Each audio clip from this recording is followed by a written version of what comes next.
I think I'm going to stand right here. And can you all hear me? Okay. Well, I printed out an agenda so I wouldn't have to go back and forth to my phone, and I promptly left it on our printer that Mike can find later. But I just want to welcome you. I'm Deb Davis. I'm the facilitator for our local chapter. It's called Space Coast. There you are. Hi. I knew there would be a couple more people, but we'll just continue. Candy knows me. So this part she already knows. I'm Deb. I'm the facilitator of this group. I have not had a near-death experience, but I've had several spiritually transformative experiences. And I know some of you here have also had the spiritually transformative experiences as well as a near-death experience. And I think you're going to love our speaker today. She's had many experiences, and all of them have been spiritually transformative. And she has a lot of great things to share with you. But first, I want to explain, because there's a couple of people that are new, and that is the fact that we are under the umbrella of the International Association for Near-Death Studies. And that is IANDS.org. And you can join that organization. You can go to their website and see other great information that might help you in your spiritual journey, as well as going to our new website that Serena created. And it's science.com. If you, for some reason, aren't getting my emails, or you need to know, you want to be reminded of our speakers, it's all on our website. And we also have our YouTube channel, which is youtube.com/science.com. Serena is uploading every one of our meetings for us since January. So anyone that has spoken since January of last year, you can go back and hear their story.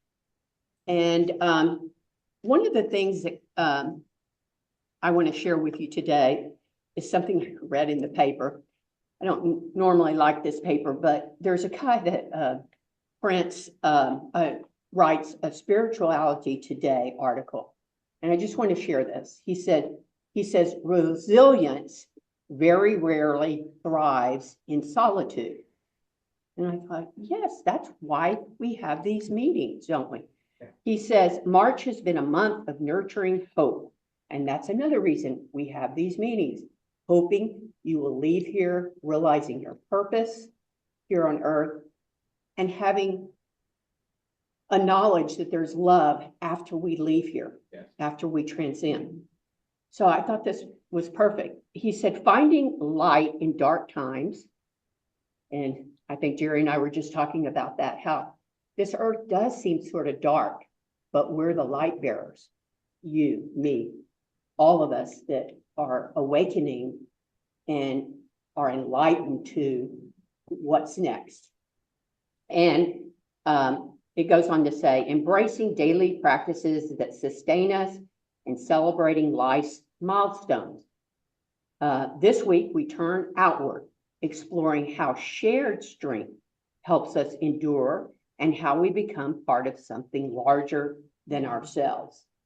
So now this year we have a board, and I'm so thrilled to have people that are helping me. I feel stronger working with Serena and Angie and Janelle. And so I know that I hope you will feel like as you come to these meetings, you will feel more supported. I saw Jerry and Bob talking. It's just great to share emails and talk and later get together. And I'm going to talk about that again in just a minute, but I want to read this last part.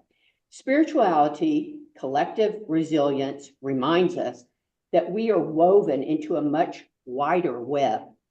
As we tend hope within ourselves, we are encouraged to scatter it outward through presence, mindful actions, and tools that bridge our distances. Each gesture, however, modest, strengthens our shared capacity for renewal. So this week, think about how you can strengthen these connections. Reach out to someone who feels isolated. offer practical help to a neighbor, or provide digital encouragement to a distant friend. And I think we do that through texting and Facebooking, and that does help us stay connected. As much as we sometimes want to say, well, that's all negative, it's not.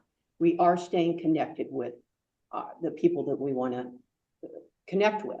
So I just wanted to read that. I just thought that was perfect for our meeting to open with today. Now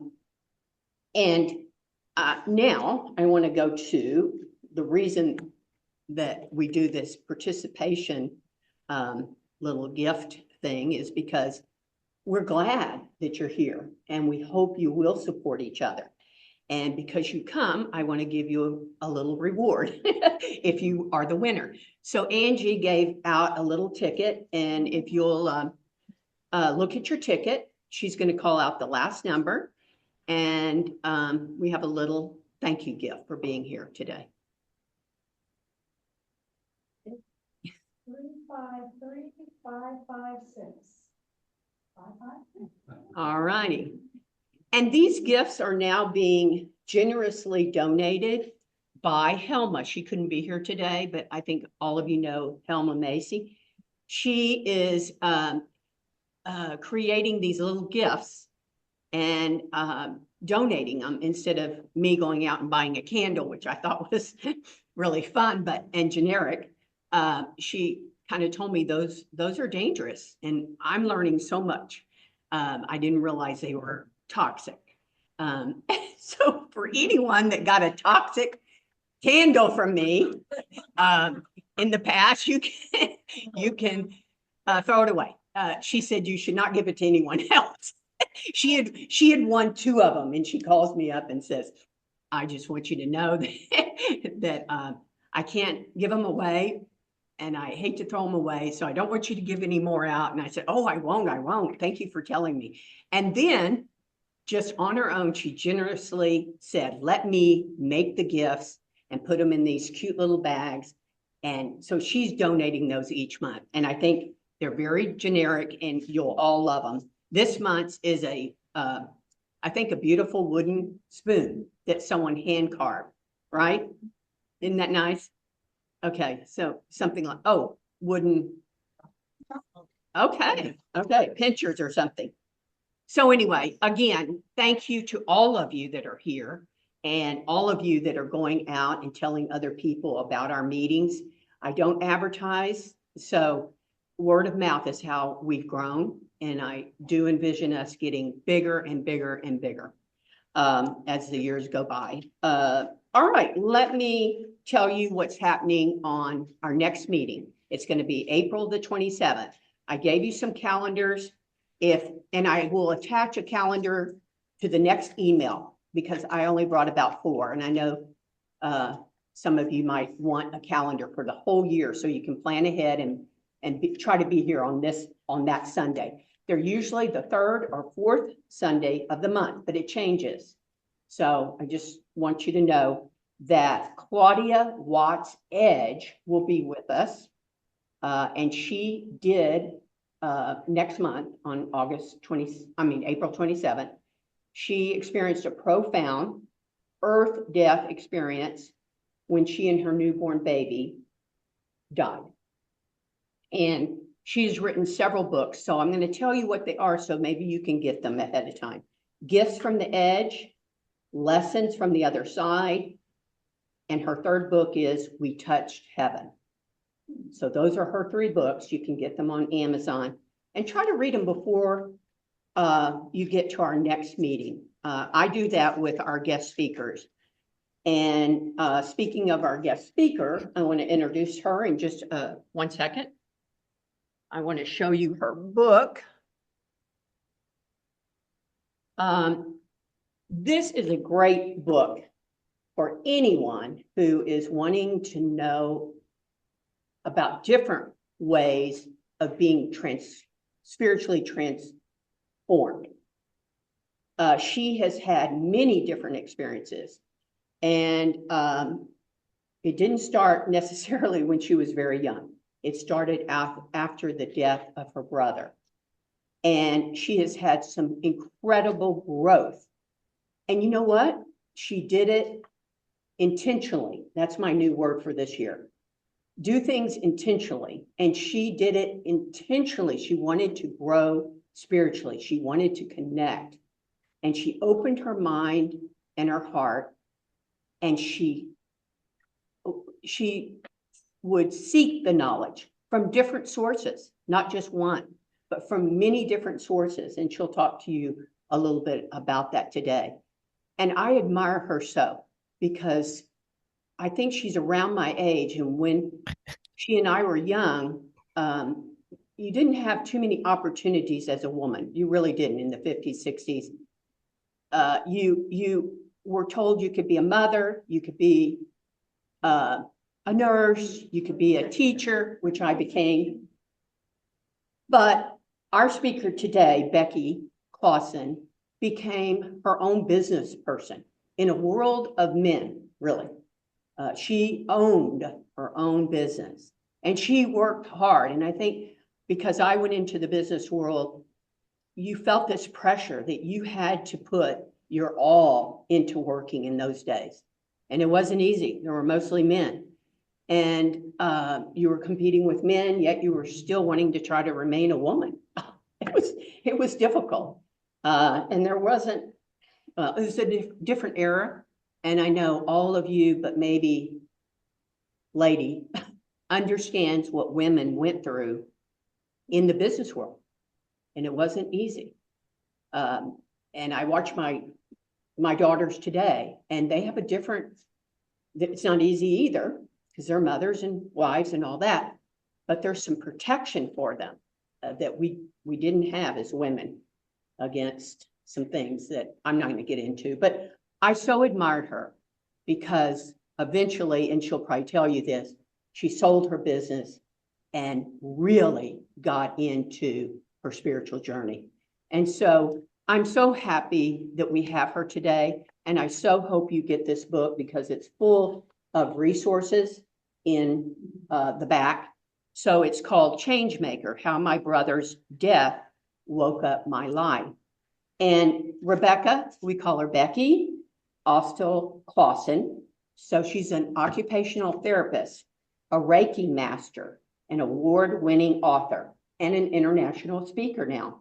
She has close to 30 years experience with Reiki, after-death communication, meditation, sound healing, which I would really like to learn more about, automatic writing, crystal energy, and adventures with the fairy realm. I have to be honest, I've only been on my journey since 2010, spiritual journey. So I came into it late in life, but I'm learning so much every single day, and every single meeting, I learned something. She spent 20 years in silence. And I think we tend to do that. When we have a spiritually transformative experience, and I did with my grandmother dying, and I heard a voice, and I saw a vision of horses, and I heard this voice say, "She's with me." That was back when I was 37 years old, and I was grief-stricken, but the minute I heard it, I was at peace. And Becky's book talks about a similar situation, and it really resonated with me. Because if I had read it, say when I was 27, I'd read Becky's book, I might have gone, "What? What's this about? What?" But now I've grown so much spiritually, and I'm so much more enlightened that it's not an impossible thing if you open your mind and your heart. So I think that's the best way to introduce her, is to let her just talk with you today. And Becky, we are so glad you're here. Thank you for your time and your wisdom. And we're going to let you get started. It's about 3:12. Are you there? I'm here. Wonderful, wonderful. Debbie, that was a beautiful introduction. My gosh, thank you so very much. That was lovely. It's our honor to have you today and have you spend the day with us sharing all of what you've learned. So we'll let you get started, and I'm going to sit down and listen to you. Okay. So, that sounds lovely. And I'm so sorry I'm not there in person since I was in Orlando at Disney all last week. And I just got home to Pennsylvania last night at 10 p.m. So I missed it just by a day. But it is really an honor to be here. And also Serena Baptista. So, hey, there you are. Oh, great. Look at you all. You all look excellent. Serena and I have known each other for years. And thank you so very much for your support and all you do and the new website. And oh my gosh, it's great to be here. So welcome everybody. It's wonderful to see you. That's a really nice thing that I can now see you plus the folks online. I'm delighted to be here, and you'll hear a Boston accent. It's quite predominant. And so I grew up around the Boston area, but right now actually for about 40 years, I've lived in Pennsylvania, but still have the accent. So anyway, you're welcome to raise your hand, to say anything you want. Originally, I was thinking we could just have questions at the end, but feel free to just spout out any question or thought or comment you have throughout. I do have lots to share, and so just feel free to extend yourself and let's discuss. But let me start with how this whole thing happened for me. My brother David passed in 1995, and he was 37 years old when he died. And for those of you that are a little bit older, you probably remember in the 1990s when thousands and thousands and thousands of people were dying of AIDS. And my brother had come out that he was gay in his early 20s, and thank goodness my family was very supportive. And a couple of years before he passed, he and I were walking on Coast Guard Beach in Cape Cod, Massachusetts. And I just casually said to him, "Hey, Dave, you've been tested for AIDS." And he turned away. And that was not what I expected. And the sun went behind the clouds, and I started to get cold, and my heart started to beat faster. And he turned back and he said, "I'm HIV positive." And I feel like a goofball now, but I didn't know what that was. And I said, "Well, what's that mean?" And he said, "It turns into AIDS. Please don't tell anybody. Please don't share this. I'm taking the best care of myself I possibly can, and I'm using all the precautions." And I said, "Of course, David, are you getting good medical care?" And he said, "Yes, it's the best in Boston, best around." And so what happened was I had no support system because I said, "David, I won't tell anybody." And he didn't want to be treated any differently. And so I ended up in a bookstore. I read all the time. And I'm a science-based, or I was strictly a science-based occupational therapist. I didn't know about the afterlife. I didn't know that we could live forever. I didn't know any of that. But I found myself in a New Age section, which I never even heard of. So I'm like, wow, this is sort of interesting. And I looked at these books that were all about the afterlife. And what I would do is I would look at the back cover and see if they seemed professional and if they seemed logical. And then I would go back to their very first book and read everything they wrote.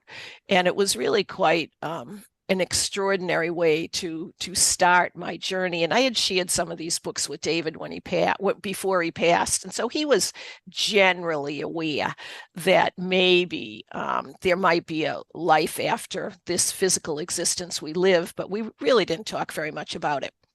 Well, anyway, David passed, and it was very sad, and my heart was closed. When we're filled with grief, we really can't feel anything except for the grief.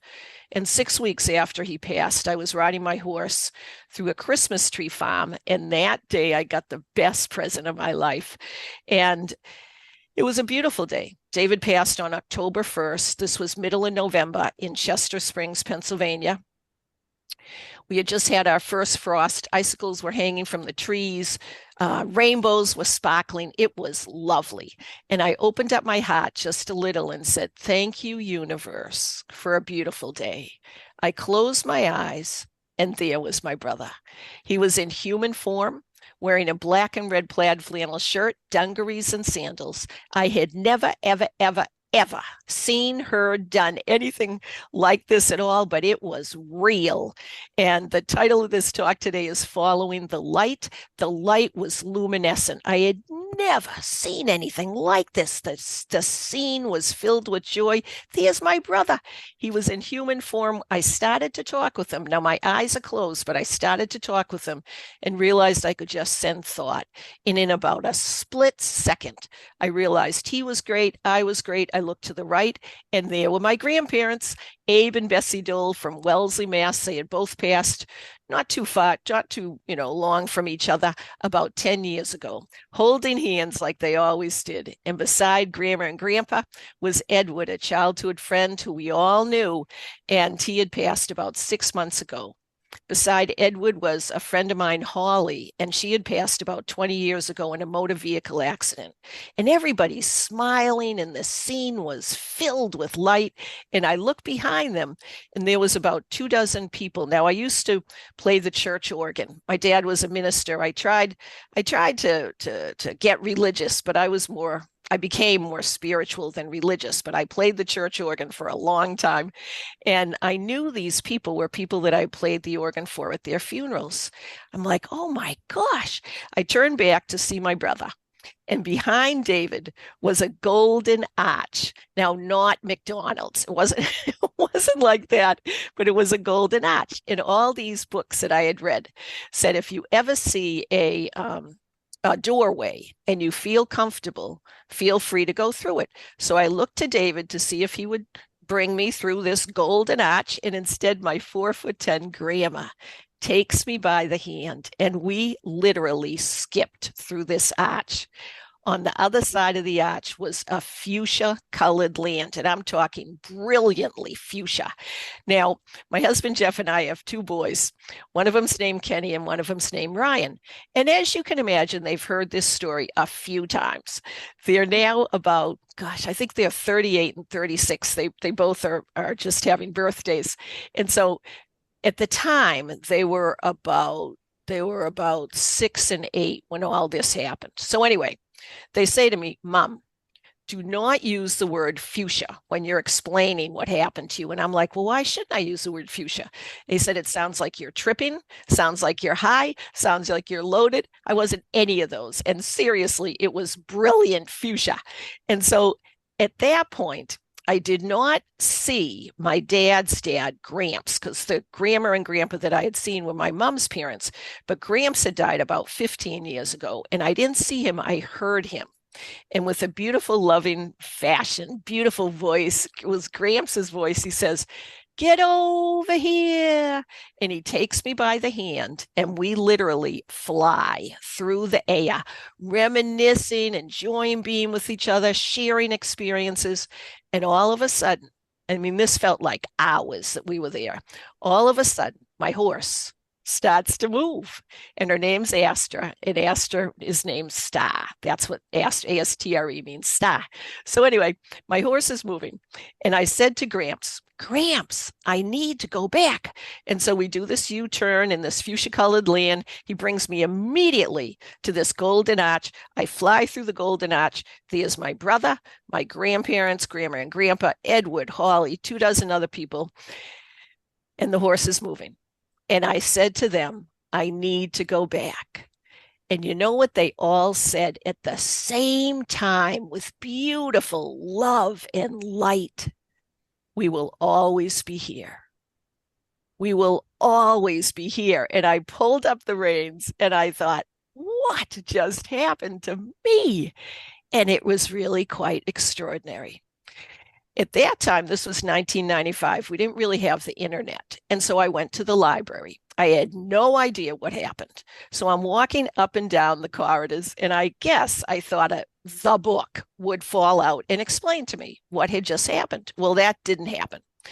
So I went to the health food store, and I thought, maybe there'll be something on the bulletin board. And nothing resonated. It just didn't seem right. And I'm the type of person that makes things happen. I don't hardly ever ask. But at this point, I asked. And that's something for us all to remember, because we have free will on this earth, and our guides will not assist us most of the time unless we ask. So feel free to ask. Well, I didn't know any of this, but I thought, I want to learn how to talk to my brother again. How can I do this? Please help. Please send me a teacher. So I did, and nothing really happened for a couple of weeks. Couple of weeks later, I had this big rehab business. It was really quite, I think of myself now, I'm like, wow, Beck, that actually was something. I started it myself and we ended up with 350 contract occupational therapists, physical therapists, speech and language pathologists. So at that point, I had about 68 staff. And a friend of mine, Dr. Amy Carroll, occupational therapist, and she's now at Thomas Jefferson University in Philadelphia. Great, great university, and she's wonderful. Well, anyway, Amy came into my office, and there's no way I was telling anybody about this. My husband knew, and maybe I told my parents, but I wasn't I wasn't going to tell anybody. And she says, Becky, how are you doing? Because she knew David had passed. And I said, well, it's really very hard. And she says, I met somebody. And I'm like, yeah. She says, I met somebody I think you'd like. And I'm like, who's that? And she says, I met a shaman. And I believe we have some shamanic practitioners in the audience. And so anyway, I said, well, what's a shaman? I mean, I had an idea about what a shaman was, but I wasn't really sure. And Amy says, well, I'm not sure, but I believe they think that everything natural has energy. And she talks to people that have died. And I'm like, no kidding. And so her name's Nancy Ariel, and Nancy ended up passing a couple of years ago. But she and I apprenticed with Nancy for 3 to 6 hours a week and learned. Oh my gosh, I learned so much. And that's what the book Changemaker, How My Brother's Death Woke Up My Life, talks about. It talks about the first year after my brother passed. And it was an eye-opening experience. And Deb, you were so nice to say that, yes, I did go after it. I was really interested in what was going to happen and how I could learn. And if we open up our heart, it really does bring us to our purpose in life. It brings us to awareness of the fact that we are connected with all. It was absolutely incredible. The first time I ever met Nancy, it was in January. So David passed in November. This was early January. And I work a lot, like 100-hour weeks are very common for me. And so I knew I was going to go see Nancy. It was like a Wednesday afternoon. And I got up at like 3 o'clock in the morning and went to work and all of that. And the snow was starting to pile really, really high. And I actually thought about canceling. I'm like, no way am I going to cancel this. And meeting her was just a gift.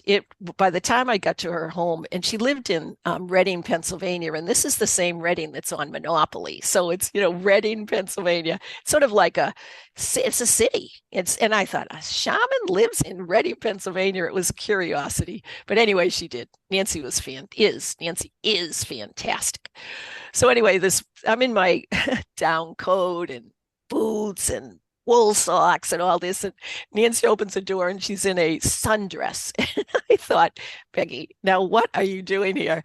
And I just sort of paused for a moment and looked a little bit behind Nancy and thought, okay, trust yourself, trust your instincts. And I went in and it was absolutely so wonderful and eye-opening. And one of the things that happened was she took me on what's called a shamanic journey. And she used Reiki. She used a lot of Reiki in order to help me relax. And I didn't even know what Reiki was. Reiki's, you probably know, but it's a form of natural energy healing. So Nancy says, Beck, we're going to go on a journey. We're going to go on a journey, and I'm going to send a bird to you.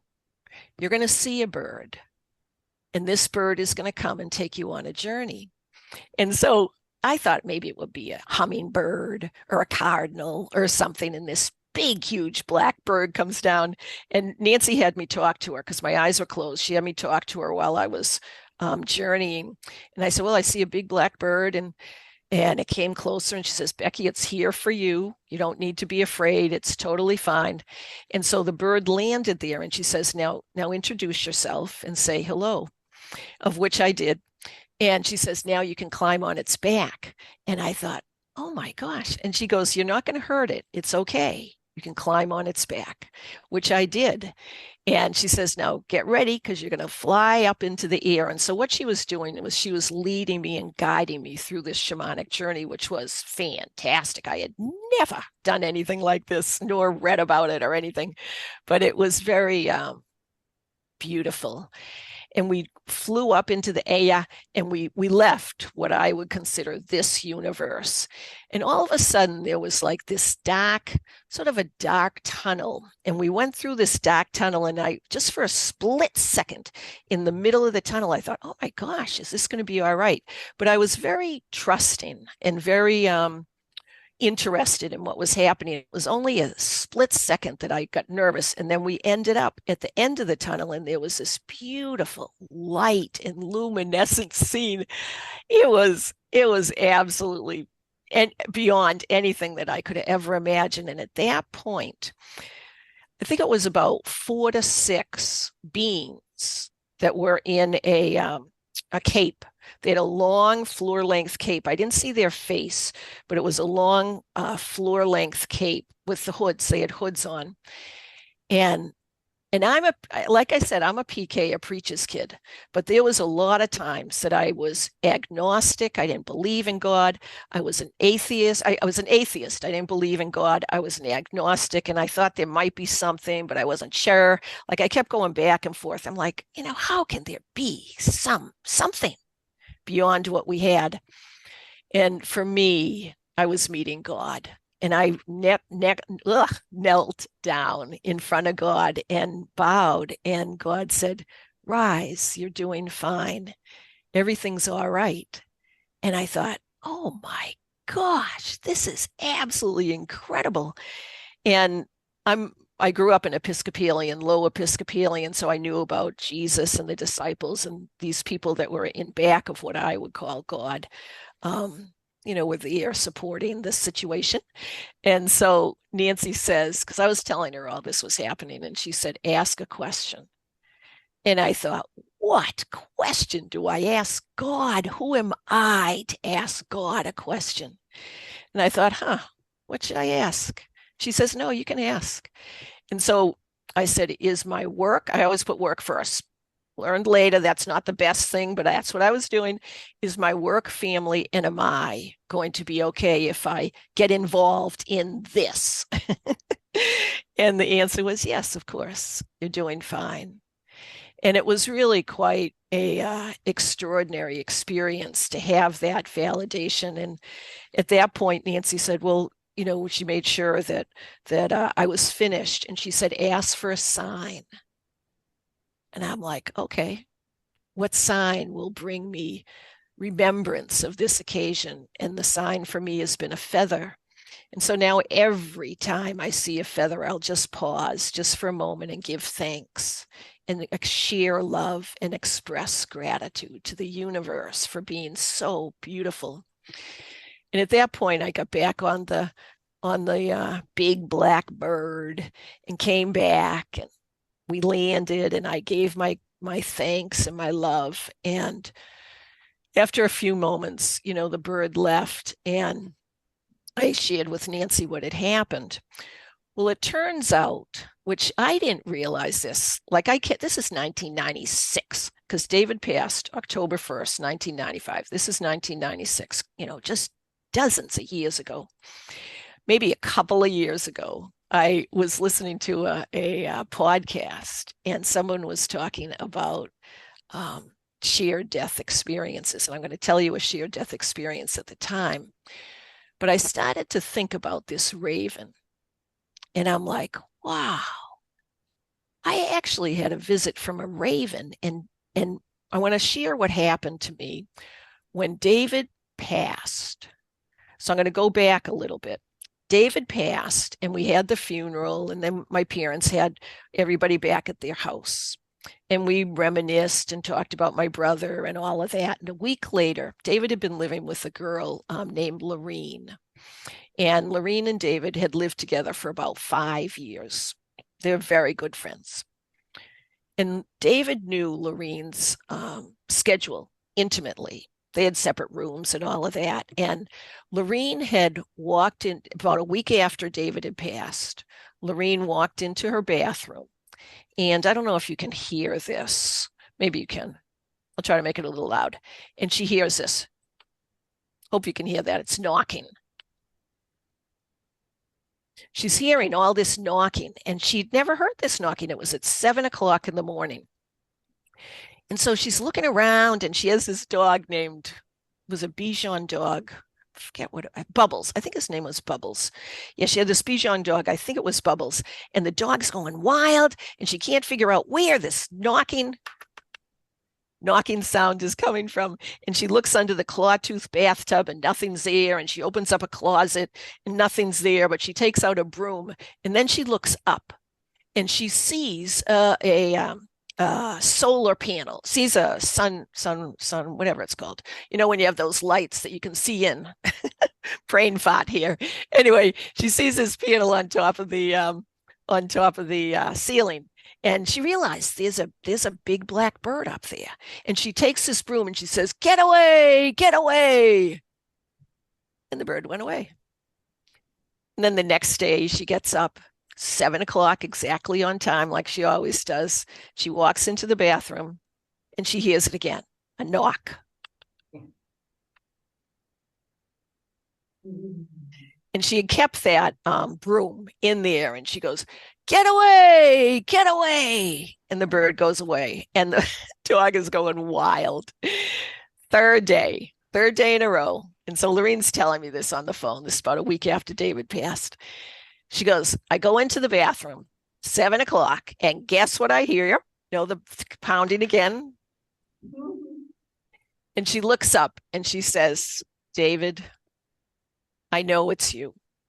I'm okay. I miss you more than I can ever share, but you're scaring the dog. Could you please not come back?" And he didn't come back. And so she's telling me this, and I'm like, wow, that's like amazing. And I did not put the connection that David came as a bird to Lorene, and that this same type of bird came to get me. And that's one of the things that I think is so fun, is that when we're learning about the afterlife, after death, when we're experiencing synchronicities, acknowledge them. Think, now why am I being shown this? Like, it's so fascinating for me to receive messages from the afterlife. You know, somebody passes and you open up your car and the radio, you start to play the radio, and this person who's passed, their favorite song is on it. And you think, wow. And so at that point, it's so nice to say, thank you. Thank you, David. Thank you, Dad. Thank you, Mom. Whoever it is, I love you. And the more I've found that the more interaction we have with our loved ones that have passed on, a lot of times the more it continues. Doesn't always, but at least your love for them is being sent and received. And it's a wonderful way for you to feel good too. And so I'm going to keep going unless somebody has anything to say. So I'm going to keep going, and you can, we can chat about this in the end. But I wanted to share a little bit about a shared death experience. So I usually start with those couple of stories. And then if I have time, I talk about this shared death experience, which again, I didn't know was a shared death experience until a couple of years ago. You know, sometimes when we learn the words of what something is, it validates the whole thing. So I'm in the hospital with David. David hasn't passed at this point. I'm in the hospital with David, and he's pretty much in a coma, and he's on I always get it confused. It's either a respirator or a ventilator. And if you've ever been with people that are passing, and I spend a lot of time these days with hospice clients and hospice people that are in hospice and getting ready to pass. And it's such an honor to be with people that are passing. Well, at this point, the reason I was in the hospital was because the doctor had told us that David was not expected to make it through the night. And I didn't want him to pass alone. And so that week when he was in the hospital, this fellow Edward, who had passed about 6 months ago, he was one of David's very best friends. And I'm walking around the hospital corridor and all of that. And I couldn't believe my 37-year-old brother was dying. I had, of course, received a call from my parents that David had been taken to the hospital, and he'd always said that if he went in an ambulance, he wasn't coming back. And so I had flown out there to Boston, walked in, and David said, Becky, he's lying in the bed, looked very not good. And he said, Becky, I'm so sorry. I didn't mean to take you from work. And I'm like, oh, my brother is dying. And he says, I'm sorry to take you from work. You know, sometimes it takes massive events to realize when we're doing something that we don't need to necessarily be spending all this time doing. But anyway, I knew David was going to pass. And there was a room called the meditation room. And at that point, I didn't even know what meditation was. I had never meditated. And I thought, well, let me just go into this room and see how it is. And so I go into this room in the hospital floor, and I took a couple of deep breaths and asked for Edward, who had passed about 6 months ago. I just said, Edward, can you please take care of David? David's going to pass. Can you please be there with him? And honest to Pete, it was so amazing. Edward appeared, and he was a very big fellow. He was about, 6'7", 6'8", maybe. I think he was about 6'8", and large, tall and big and such. He never could fit into the kitchen door when he came to visit us at my parents' house. And Edward appeared. Edward appeared when I'm in this meditation room. And he gets bigger. It was his whole body. He was in a human form. He gets bigger and bigger and bigger and bigger, and his head touches the ceiling.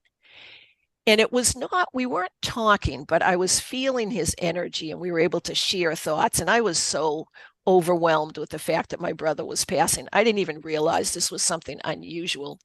But Edward opened up his arms like this, and sort of in the sign of the cross, classic sign of the cross. And he said, Becky, I will always be with David.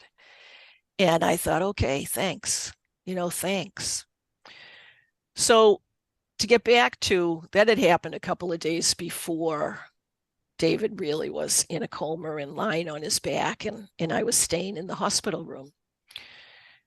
David had a couple of crystals, clear quartz crystals. And for those of you that are interested in crystals, clear quartz is a wonderful way to put your energy and to share energy with the crystal, and to really get quite a lot of information. And so anyway, David had a clear quartz crystal that was not clear. It was gray. I mean, it was supposed to be clear, but by this point it was gray.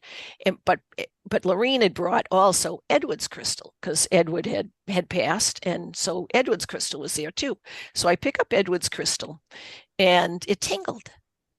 And I'm like, what is going on here? And so I'm holding on to this clear quartz crystal. It was like a sort of like a pen, but a little bit wider. And so I'm like, oh, that's interesting. And then I picked up David's crystal. David's lying flat on his back. Again, he's in pretty much like a coma. And his hand, one arm was on the side of the bed. So I take his hand and had these two crystals and put his hand inside my hands and was holding his hand with these two crystals. And I closed my eyes. Now, David's a Pisces. And I'm a Pisces, and my dad's a Pisces. So we always used to have what we call the triple celebration. And so for birthdays in March. So anyway, David lived for 7 years. The last 2 years, he had a shunt in the side of his body, and he wasn't able to go swimming. And he loved to go swimming. So anyway, I'm closing, my eyes are closed, and I see the ocean. Beautiful blue ocean. And there was this animal in the ocean that I've never, ever, ever seen. I didn't know what it was.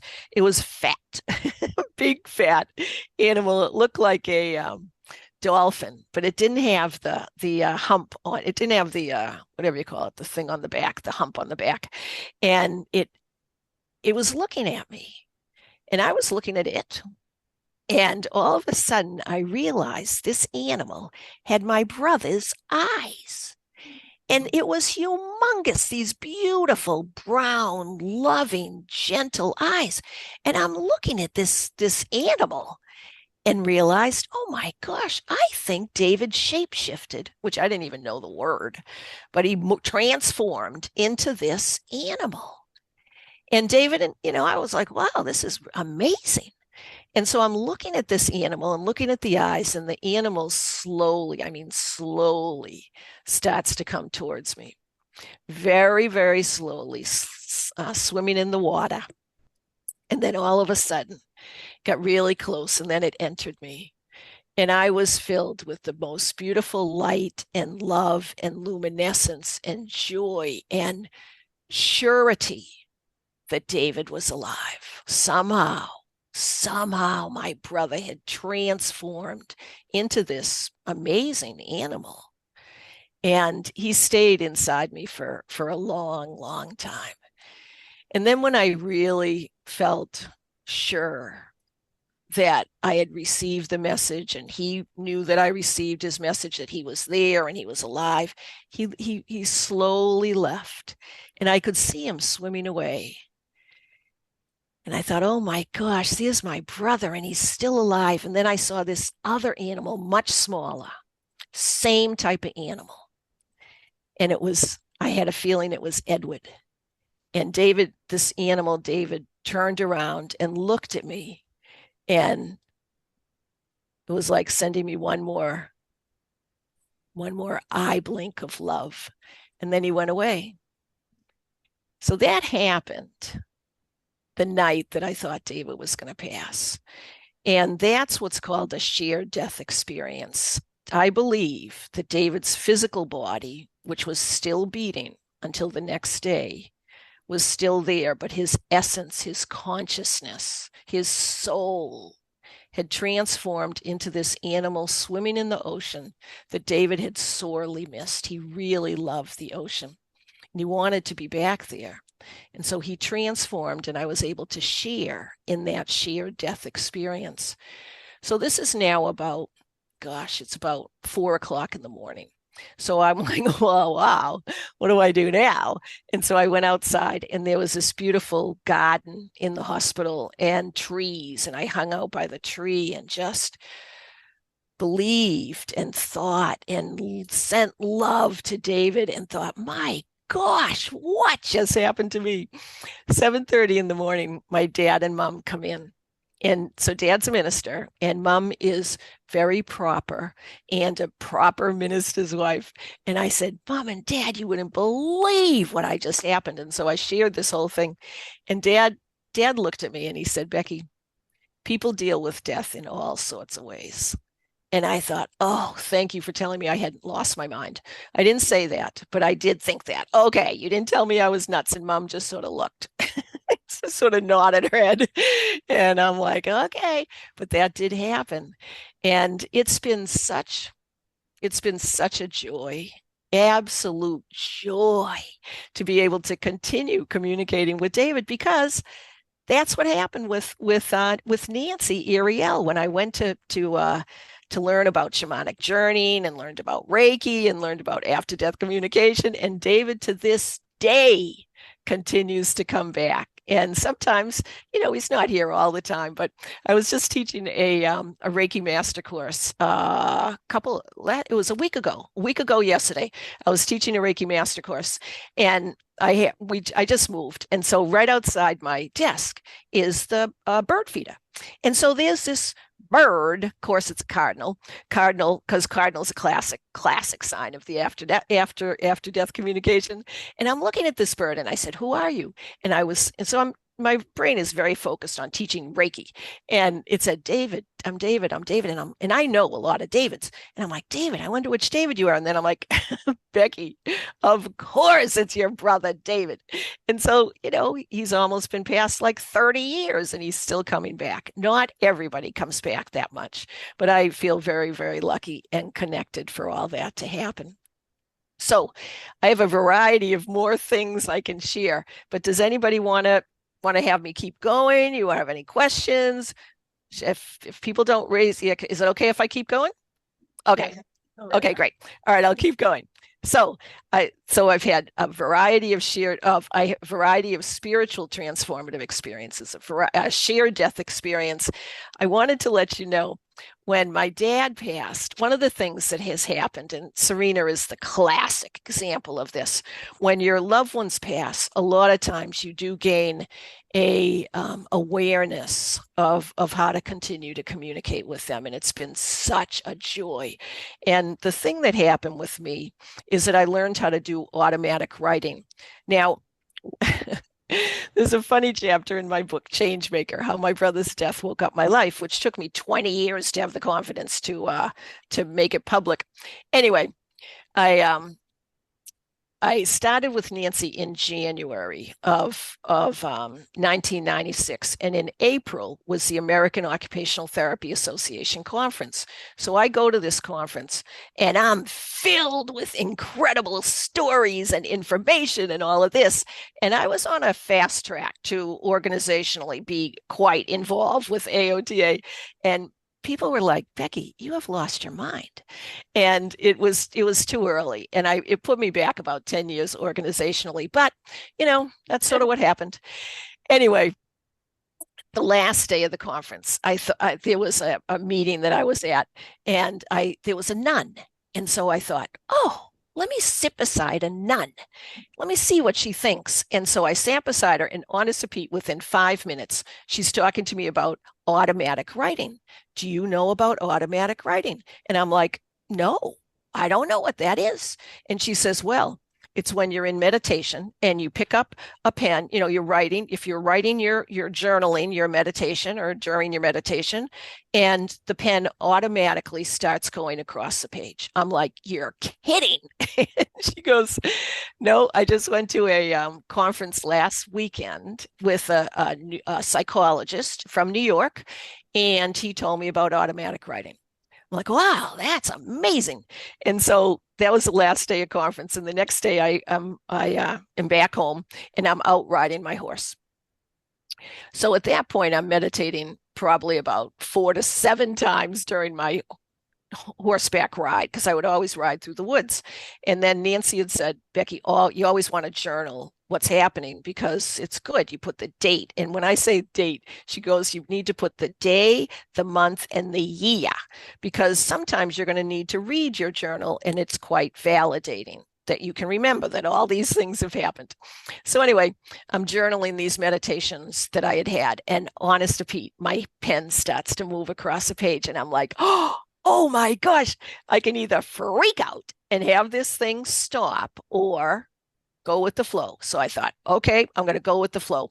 And I said, who are you? I wrote that because, actually what was being written was a poem. And at that point, I didn't have any poetry. I was very science-based, all this jazz, but opening up all these new things. And so it was some poem that was the earth above and the heaven below. And I'm like, wow. And so I wrote, who are you? And what came back, what then my hand did, is I am love. And I didn't know what love was. I thought love was just between two people. I didn't understand that we are eternal love. And that's the best thing we could possibly experience and have. So I said, love, with a question mark. And for me, this being was a male. And he says, my name is Lot, L-O-T. And so it was really quite extraordinary. Lot came to me every day. And I would go into meditation, and then I would let my hand move, and Lot started to send me information very similar to Neil Donald Walsh, Conversations with God, very, very similar.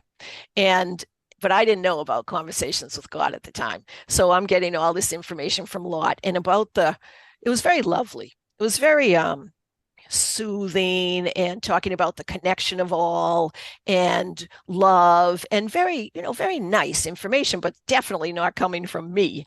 And so about the 5th day of automatic writing, I'm going like this because it's fast. When you get the information, it's a lot of times it's very fast, and my hand was starting to get tired.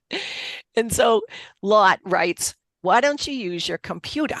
And I'm like, my computer. To me, Lot was an ancient being and the computer was new. And why would I use a computer with an ancient being? And he says, you're a very good typist, which I was and am. Like I was typing 90 words a minute. So that was, good. And he says, yes, why don't you get your computer? So I was, at this point, I'm in my house and I go downstairs, get the laptop that at that time in 1996, these were big. It wasn't even a laptop. This is like the computer.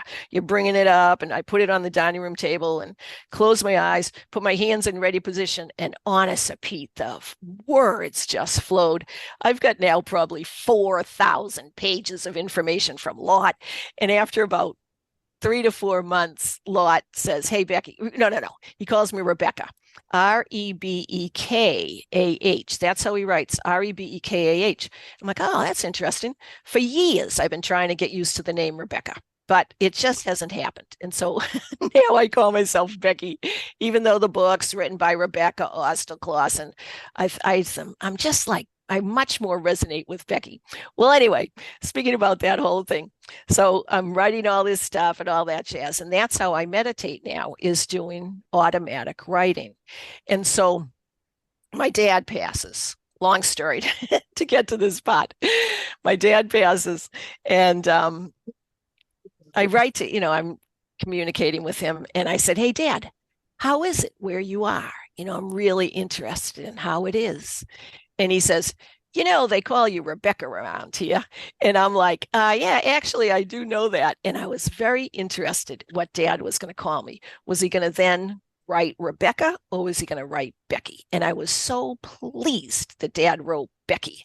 And so it's very, it's very interesting to get these synchronicities and to get the flow and the commonalities and all that jazz. I wanted to give you another one. My brother-in-law, Dick, passed. And it was very sad. He was young. I think he was like 56, maybe a little bit older. But he passed and he had a cancer. And so it was sort of a long haul for him to pass. And I knew him pretty well. And so when Dick passed, we were camping, Cape Cod. We were camping in the Cape. And, I sat down and I'm in the campsite with my computer. And I said, hey, Dick, how is it? How is it where you are? And he says, Becky, it is so beautiful here. The light is absolutely luminescent. He says it's like a hologram. It's like a hologram, and the colors are immense. Colors are immense. It's like we're in the middle of a hologram. He says the light is refracted. Now, I didn't know that word. But I typed it, refracted, refracted. The light is refracted, and it's absolutely stunning.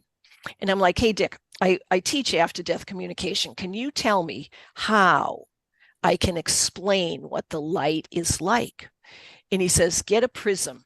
Get a number of prisms, and the ones with all the facets, with the prisms with tons and tons of facets, and have people hold them up to the light. And that is similar to what the light is here in the afterlife. So I said, okay, thanks, Dick. And it's been an interesting experience sharing this with his wife and kids. And his wife was very open to it. And she too learned how to communicate with Dick, which was really totally awesome. And Dick comes a lot still to this day. And she'll send me pictures of orbs. A lot of times orbs are representative of beings from the afterlife. And they come to us, and the camera will show us circles and orbs and all that. So anyway, I finished with this automatic writing meditation with Dick, and I got the dictionary and thought, I wonder if what this word refracted, is that a real word? And I looked it up, and my gosh, it is a real word, and it means a reversal. It's like you're not looking at the exact light, it's a reversal of the light. And that's what Dick had said. He says it's like we're in the middle of a hologram. And it was so, again, validating to receive a message that I had no idea what the word was, but it was actually real. One of the ways that you can learn to communicate with loved ones that have passed on, And a lot of people don't talk about this component, but this is one of the ways you can do it, is to learn Reiki. And Reiki is a modality, a complementary modality that you can learn in 1 or 2 days. I teach it in 1 day, but some people teach it in a couple of days or a couple of sessions for a week or whatever. It is so amazing to me that you can learn something so pronounced. Reiki helps our cells heal, and it helps us heal others. And it's also a very useful tool to use with people that have pain, stress, anxiety, depression, shortness of breath. It facilitates an increase of well-being. And all those concepts that I just shared, there's it's called a large-scale Reiki study. And statistically significant reductions in stress, anxiety, pain, depression, shortness of breath occurred with 1 session of Reiki, 1 session done to 1,411 people across the United States, all trained the same way by 99 Reiki Masters. And so if you wanted to check that out, again, it's called Large Scale Study, and you can put, the first author's name is Dyer, D-Y-E-R, and it's published, I think, in 2019, the Journal of Alternative and Complementary Medicine, which is part of PubMed. So it's, it's a medical journal. So anyway, Reiki is what happens with Reiki is that our energy raises. And so it raises our energetic levels. I am delighted to have been the first person to teach Reiki at the American Occupational Therapy Annual Conference. And this next week, actually, AOTA is going to be in Philadelphia. And I'm teaching Reiki for the last time because I'm retiring. And so for the last time at the American OT Annual Conference on Wednesday, April 2nd. And it's in Philadelphia. And if you're interested, you can look up AOTA, American Occupational Therapy Association Annual Conference. And it's called the Inspire Conference 2025. And anybody can come. I've got a variety of people that aren't OTs that are coming. So anyway, I was teaching Reiki for a couple of years, 2015, 2016 at AOTA. Really, Reiki only needs Reiki 1, which you can learn in 1 day, and Reiki 2, which you can learn in 1 day. So you only need really 2 days of Reiki, and then you got it, and you can get it within just 1 day. So I am I'm teaching Reiki at the AOTA, and I got a call from Duquesne University in Pittsburgh. And the director of OT calls me up and he says, "Hey, Beck, a couple of our faculty members have been to your Reiki classes. We would like you to come and teach the university OT students that are graduating." I'm like, "Okay, great." And it was really quite interesting because I'm a businesswoman, grew the business and all that jazz. And I was trying to figure out how to do this with Reiki. And I thought, oh yeah, let me teach at a university. So I gave them a course at very low rate. And I walk into the class, I set up the room ahead of time with lovely things that are relaxing and pleasant and all that. And I walk into the room where Reiki was, and there were 44 OT students. These are master's level. And I said, "Hi, I'm Becky Austill-Clausen. I'm here to teach you Reiki. How many of you know Reiki?" Not one person raised their hand. I'm like, oh, wow. Okay. Well, for Reiki, one of the best things about Reiki is the experiential component where you give and receive Reiki one-on-one with people that you don't know. I have to tell you that, so I had 44 students on Friday, and then 30 more people from the community on Saturday. 70 people learned Reiki in 1 weekend.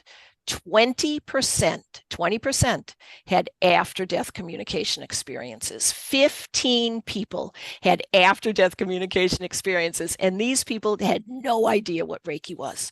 Reiki does raise our energetic level so that it's actually easier for our loved ones to communicate with us. It's absolutely incredible. there's a place, and you probably know this, but it's called Lilydale. And Serena's been at Lilydale a ton of times. And Lilydale is the largest group of psychics and mediums in the United States. And there is, gosh, I'm blanking on the name. There's a southern group of psychics and mediums, and it's in Florida. And you all would know this. I'm blanking. It starts with a C. It's not Conus. Casadega. Casadega. Thank you. Casadega. So Casadega is very similar to Lilydale, but it's not as large to my understanding. So anyway, I go to Lilydale and I thought, oh my gosh, there I am at Lilydale. And I was teaching after death communication at Lilydale. I'm like, holy moly. And they even gave me a bigger room and all this jazz. The reason I'm saying this is because Lilydale, the largest community of psychics and mediums in the United States, it was something like 1882 or something. They provide free Reiki. And they do it in the summer in a lovely little temple area. And it's free for people that are attending Lilydale. And so it's a fantastic, energetic place to go to Lilydale. And I thought, okay, if Lilydale is providing free Reiki, and I experienced 20% of people that were at this, my first time that I was teaching at a university, Reiki, there really is something to say about the fact that Reiki facilitates after-death communication. So it's really been a total blast to continue to teach Reiki. I had to submit blind reviews every single year to continue teaching it at AOTA, and this will be the 9th year in a row for the in-person conference at AOTA. You can also learn it online. But I always, always, always encourage experiential practice. And you can use Zoom breakout rooms so that you have 2 people per room and somebody shares Reiki and then you talk about it, and somebody receives Reiki and then you talk about it.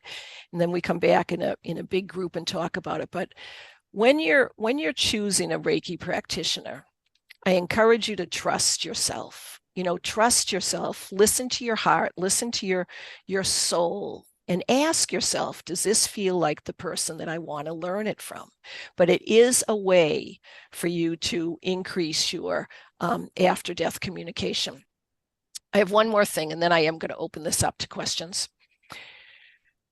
I knew that a good place for me to market my book was at the International Association for Near-Death Studies annual conference. I had never been, but I had followed IANS for years. And I decided it was like 2017, I guess, 2018. And the book had been out for a couple of years and had done very well. And I went to bed that night and said, okay, I'm going to go to the IANS annual conference. It was 2018 in Seattle, Washington. And the reason I hadn't gone was because it always interfered with my family vacation, Cape Cod. So I go to bed that night and I said, okay, I'm going to go to IANS conference. The next morning, the very first email was from IANS, and it said, submit a proposal to speak. And I'm like, oh my gosh, I should submit a proposal to talk at IANS, which I had never even been before. Well, I did submit a proposal. It did get accepted. And it was so fun to meet all these wonderful people like you and to say, yay for IANS. IANS is a great organization. So the last day of the conference, it says, the MC says, so next year the conference is going to be at King of Prussia, Pennsylvania. It happened to be 20 minutes from my house. And when things like that happen, it's just so validating. It's incredible. And I go and Diane Corcoran, who has passed, but she was president emeritus. She was there in the fall promoting the fact that IANS annual conference was coming to Philadelphia. So of course I went there, and she and a good friend of hers, Delane Deal, they met with me after, and they said, so Becky, what are you going to do for IANS? And I'm like, well, I've only been to IANS one time. And they're like, well, that's okay. What do you want? And so they go through all these things. And one of them was to be in charge of the healing practitioners. And I'll tell you, Serena's been one of the wonderful healers for multiple years. And she's always fills up. Serena fills up, I think, faster than anybody. And it's 20-minute one-on-one sessions. And people pay, I think it's like $20 for a 20-minute one-on-one session with either an energy healer or what we call a talk healer, which is mediums, psychics, coaches, things like that. Energy healing is Reiki, massage, yoga or whatever. So anyway, it is real. I wanted to say, as you probably already know this, but the annual conference for IONS this year is in Chicago. And it's always during Labor Day. And if there are any people that would like to be healing practitioners, contact me, because I'm getting ready to really focus on the fact that we're looking for volunteer healing practitioners. And the way it works is if you volunteer for 3 hours, you could have up to 6 20-minute one-on-one sessions during that time, because it's like 10:30 to 1:30. And then 2:30 to 5:30, though we have 3-hour shifts. And so if you volunteer for 3 hours, you get to attend conference for free for that day. If you do it for 6 hours, that's 2 days worth of attending IONS conference. And it's been magical. And it's also a fundraiser for IONS. And so I hope to hear from you if you're interested in being a healer, volunteer healer. I'd be very glad to talk with you about it. Just email me and I'll be very glad to share, how this whole process works. We do 20 minutes of healing and then we have a 10-minute break for the healers, and then 20 more minutes and then a 10-minute break. So at that point, it is now 4:10. And I wanted to leave some time for questions and answers and discussions. And I thank you so very much for listening and for being a wonderful part of our world. We are all light beings. And so way to go, everybody. So feel free to ask me anything you want. Thanks. Thank you so much. Yeah, whoever. And I'm not sure how this is going to work, but Deb. Okay. She asked what your email address is. And great. You can tell her, but she also has it on the website and in an email that I sent. It's at the bottom, your email. But go ahead, Becky, and give it to her. Yep. It's Becky, Becky, at, and then it's my full name, no hyphen, no space, Rebecca, REBECCA, and then Austill, AUS as in Stephen, T as in Tom, ILL, and then Clausen, CLAUS as in Stephen, EN as in nice.com. Sorry, it's so long. So that being said, go to the website or go back to your email, and I put her contact information in there. So you have it. So if you didn't get that written down, it is kind of long. But anyway, Becky, we so appreciate all of your sharing. I do want to open it up to others that might have another question. Okay, go ahead. Repeat it for her. What was her grandfather's name? It sounded like she said the name Duell. Dole, D-O-L-E. Yep, Bessie and Abram Dole, and they were both teachers in Wellesley, Massachusetts. I feel in Duell, D-U-E-L-L-S, and they came from that area as well. Oh, fantastic.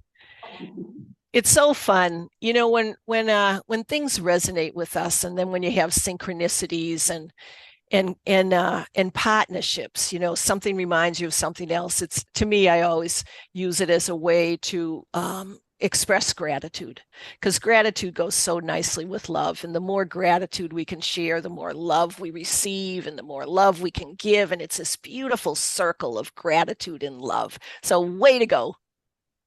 I have something else I'd like to say. Can she hear me? Yes, I think she can. You can hear her. Barely. So I might need you to repeat it, but sure, keep going. I'm going to let her. Yeah, that'll be great. And then I'm going to turn it. Yep, good show. Hi, Becky. I am Sandra Rose. Can you hear me now? Yes, you are fantastic. And I'll tell you, a year ago, I knew no one. I came here. I met Deb. I was totally scared to death when I gave my first talk to the group that was here, because I'm in near-death experience ×3 or more. And I was scared to death. My legs were shaking and quaking. And the love I felt here the day I came in, and the love I felt ever since. I now go on to podcasts, 86,000 views as of yesterday. Thousands of likes and very few negatives. And I talk about life after life, and I was scared to do it, but here I felt safe to do it. And going out there, people want to hear what we have to say. They want to hear how I healed my broken heart. I've gone a lot further now, folks. You're going to learn more about when I talk again this summer, but that I'm able to share what I did, what I learned to heal a broken heart, to why I'm here. Why did God not keep me in heaven? Why did he send me back with a message to make a difference? And through this venue, I met Deb, I met Dick Dingus, who put me into the directory, who went 1, 2, 3, 4, all of the different people that interviewed me. So please, you're wonderful. I feel your energy. I feel what you're giving to us, and we just spread it around more. But it's because of organizations like this, where we share what we have. We're not afraid to talk about it. That, you know, I've seen my brother Billy, and years ago I wouldn't tell anybody because, you know, she's nuts. Well, he's a happy spirit. He's a lot of fun to have around. I think he saved my son's life actually in an accident. But thank you so much. We may be related indirectly. I think we all are, one way or the other. But thank you so much for your time today. Thank you. Well, Sandy. thank you for that beautiful affirmation. Way to go. And thank you for sharing. It's wonderful to share our stories. And Deb, you are a great leader. Thank you very, very much. Thank you so much.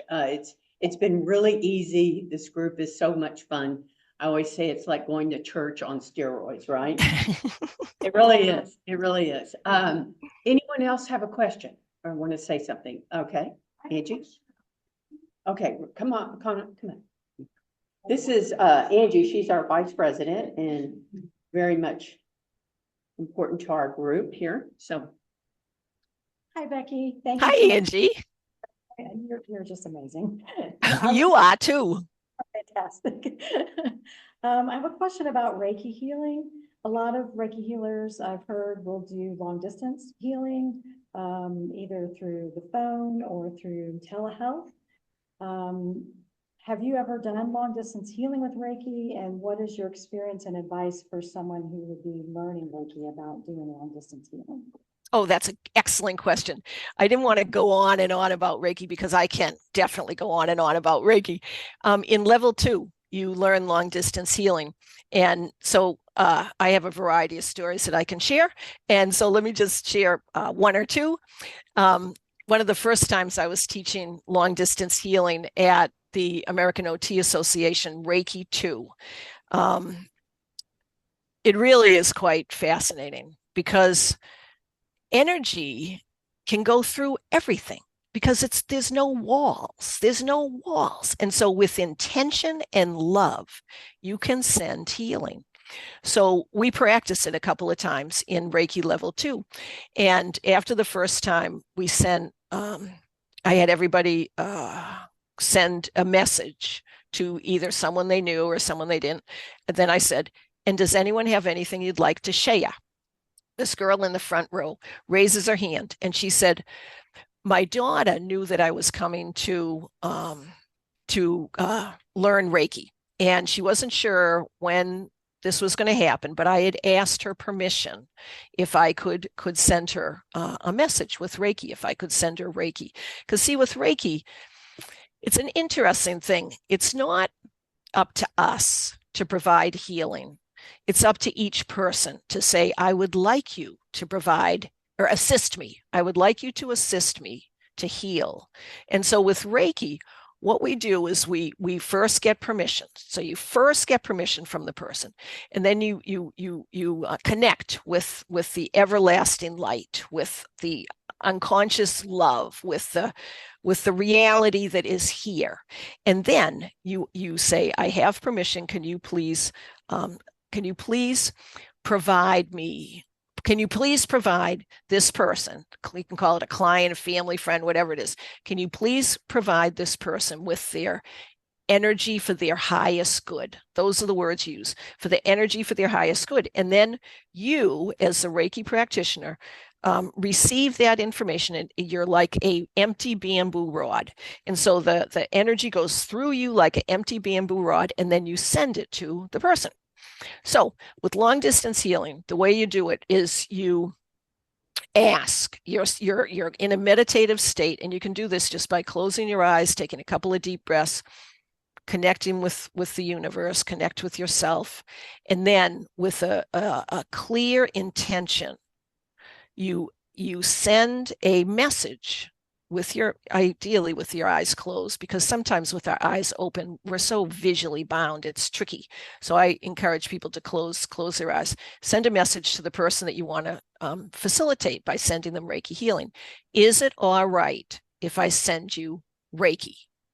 If you get no answer, that's fine. If you get yes, it's fine. That's fine. Once in a while, you're going to get a no. And if you get a no, you just say, okay, thank you. And then there's no engagement. You don't try to say, oh, well, it will really help you. It's not up to us to heal. It's up to each person to say, I'd like to heal. So anyway, we did all this. And I said, does anybody have anything you'd like to share? Person in the front row raises their hand, and she said, I had asked my daughter already if I could send her Reiki. She had no idea when it was going to happen. She says, as soon as I sent it, within 30 seconds, my phone pinged, and it was my daughter. And she said, Mom, I feel the most incredible sense of peace and joy and contentment. Did you just send me Reiki? And the mom said, yes. And her name's Robin Bushi, who is the OT Reiki practitioner. And I had a chance to meet Robin and her daughter a couple of years ago. And it was so validating for the daughter to say, yes, I really could feel it. So, it was very validating for everybody in the class to have Robin say, yes, my daughter just pinged me and I just sent her Reiki. On the long distance part as well, when COVID hit, I teach Reiki. That's what I do. I teach Reiki, and all my classes, of course, were canceled. And so I'm like, well, that's sort of interesting. And I had on my website, which is just my name, RebeccaAustill-Clausen.com, no hyphen or anything like that. Anyway, I had on my website at the time that I was doing coaching and Reiki and long distance Reiki. And so a woman that I had never met before purchases a 1-hour Reiki session, and she says, I would like to set up a 1-hour Reiki session. And I'm like, okay. And it was going to be over the internet, and I knew it could work, and I had done a little bit, but this was a definite 1-hour Reiki session. So the way I do it, and it doesn't mean you have to do it this way. I'm very invested in doing whatever feels right for you if you're a Reiki practitioner or whatever. But anyway, the way I do it is I have people set their computer screen so that I can see the upper part of their body, which is sort of funny because my eyes are always closed, but I want them to know in this physical environment that we're in that I'm there and they're there. So and then you beam with intention, you beam Reiki. You don't have to beam it like this, but that's the way I'm doing it when I'm teaching Reiki and long distance healing, because we're adding the physical component to it. So it sort of helps our mind relax a little bit. Okay, we're actually doing something. So anyway, I'm beaming Reiki to this woman, and it felt, who I'd never met, 63 years old, never met. All of a sudden, it felt like she had a pain in her right knee. So I always have yellow pads, always. And so I write down on my yellow pad, right knee pain. And after about 5 minutes, it went away. And after another 5 minutes, she was receiving Reiki so well that it felt like she was levitating above the bed. And so I write down on my yellow pad, levitating above bed. So after about like 50 minutes or so, we finished the session, and I said to her, how are you feeling? And she said, well, I didn't tell you when we started that I had a pain in my right knee, but I don't have that anymore. And so I hold up the yellow pad that had right knee pain. And I said, yes, I felt that. And your body was able to provide the healing for that. And I said, how are you feeling emotionally? And she said, it felt like I was dancing on air. And so I hold up the yellow pad again, and it said levitating above the bed. So at that point, I knew that yes, long distance Reiki works. Yes, you can help with healing over the internet. And it really has been quite phenomenal. When I really got into working a lot volunteering with hospice, and hospice is such an honor to be with people when they're passing. And I usually start a session with some basic sound healing. And it's so interesting to provide Reiki to people that I used to work on volunteer on an after death, on a end of life unit, and end of life being defined as a person was expected to pass within 3 to 6 days. And it was so incredible consistently. When providing Reiki, the person would go to sleep in a very relaxed manner within 2 minutes.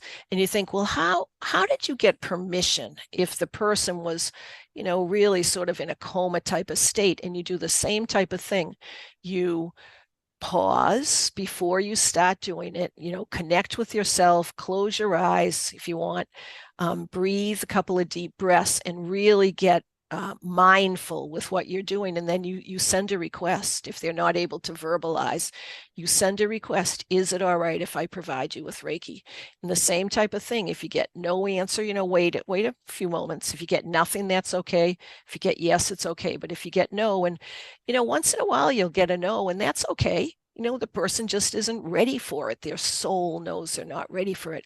And then you share, Reiki, it absolutely works. And the long distance is very interesting, whether you can do it, whether people do it on the phone. Sometimes you're on the phone at the same time. Sometimes they'll say, okay, we've got a 10 o'clock appointment. I'm going to send you Reiki. Let's chat about it in 40 minutes or whatever. But it is very insightful, and it works. It actually works. So I hope that answered your question. There are some people in here that do that, don't they? Is there? Yes. Okay. Serena does Reiki healing. And I think, Sandra, you've even healed. I meant to mention this before I started the meeting, because I told Mike, I said, I'm not going to go out in public unless I can tell everyone what happened. But, and only because I don't want people to think other things, which people tend to do. But anyway, I wasn't dancing in the kitchen. I actually slipped on water and hit my hard head. And so I may need Reiki. I may need Reiki healing myself, although it looks much better than it did Wednesday, Thursday, and Friday. But I am not good with makeup, and I don't know how to hide bruises very well. But anyway, I think that there's a couple of people in here that maybe need some healing, and why not try that? And I think you could reach out to either Serena or Sandra or Becky and see if, again, I'm going to say you have to have an open mind and an open heart. You're accepting this healing. And I kind of mentioned that to Mike, my husband, and I just want to say this one little story that was similar to Becky's, is that we moved into our new house and a bird got trapped. Can you hear me, Mike? A bird got trapped in our screened-in porch area right after we moved in. And I thought, how are we going to get her out? How are we going to get this bird out? And I opened both doors to try to get her out. She stayed one more day. She stayed another day. I tried to call around. I couldn't get anyone to say that they'd come out and get her. But she was just flying around and hovering on this bar above Mike's grill. And all of a sudden, he hasn't heard this story, but all of a sudden I said, Margaret, he's okay. And this was Mike's deceased wife. I said, he's okay. We're happy. We're going to be okay. Do you know that within, I'd like to say within minutes, she just flew out, but she flew out that day. And I do believe, I really do believe that she was just checking on him to make sure that we were going to be happy in this house. They had lived in their house for 25 years together before she died. She died in the kitchen, sort of, on the floor. And that's where I also did my little number. So poor Mike, you know, he would have had a hard story to tell that he had two wives that died in the kitchen. But anyway, you know, we both went into a little bit of a shock there. Okay, enough about me. And let's, anyone else have a question for Becky? And Deb, that was a beautiful story. Thank you so much for sharing that. You know, so much of what you wrote in your book resonated with me. And like you said, we didn't have words for those things that were happening to us when they were happening to us. So we dismissed them. And now that we're awakened and enlightened and we understand that other people have had these same experiences, now we can be the light bearers and explain it, and they don't feel crazy anymore. I mean, we found our tribe, right? we all now are thinking in the same way. We maybe aren't all at that same level. I know you didn't get into the fairies or that part of your story, but you know, I've not had experiences with fairies. I mean, I may have had one little slight one, but I dismissed it. You know, you just dismiss it. So anyway, thank you for sharing. I'm glad you wrote the book. This is what I tell everyone that comes to IANS. Please don't just come to IANS. Just don't come to one little meeting. Get your stuff published in a book, because more and more people will read it. Go to IANS and speak. Get a podcast if that's something you want to do. But the more people that you can share your story with, the better our world is going to be, right? Now, with that being said, I again want to thank Becky, but I do also want to invite you, if any of you want to go to Olive Garden with us as a little time to share what, you know, just fellowship and treat yourself to dinner, you're welcome to go. We're going after this. And also, one other thing. It came to me that some people would love to have another time to meet where you just met up and had coffee or tea and you just got to talk to each other. So if anyone is willing to head that up, or anyone is willing to be a part of that little group, I will not head it up, but I will be there. I promise, as much as I can, I'll be there.